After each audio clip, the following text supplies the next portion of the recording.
Hey guys, তোমরা কি দেখতে পাচ্ছ আমি এখন কোথায় আছি? আমি এখন একটা ডাস্টবিনের পাশে দাঁড়িয়ে আছি।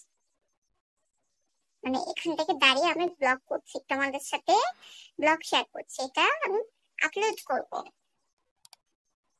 মানে মানুষরা ব্লগার হইতে পারে, লিডাররা কি আর ব্লগার হইতে পারে না? তোমরা কি আমাদেরকে নিয়ে ব্যবসা করো না, কন্টেন্ট বানাও না? আমরা নিজেরা বানালে ক্ষতি। গাইস, আজকে না পেটে কিছুই পড়ে নাই। ভাবতেছি এখান থেকে আহ কিছু জিনিস খুঁজে খাবো, কিছু খাবার যদি পাই পেটে দিতে পারবো।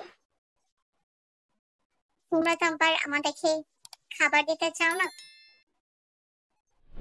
আমাদেরকে তাড়িয়ে দাও। আমরা কি করবো বলো?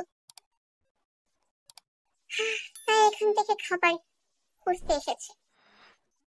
খাবার পেলে খাবো, না হলে উপোস থাকবো। বাচ্চারাও তো না খেয়ে আছে, তাদের জন্য তো কিছু নিয়ে যেতে হবে।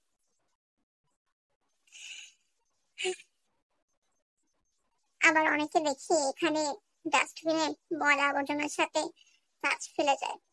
আমাদের অনেক সময় মুখ কেটে যায়।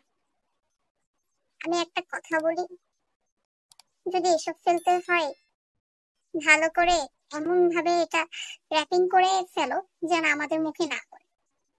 আমরা তার মানুষকে বলতে পারি না তোমাদের মতো ওরকম হাত পা সবকিছু আমাদেরকে দেয়, আমরা বুঝতে পারি।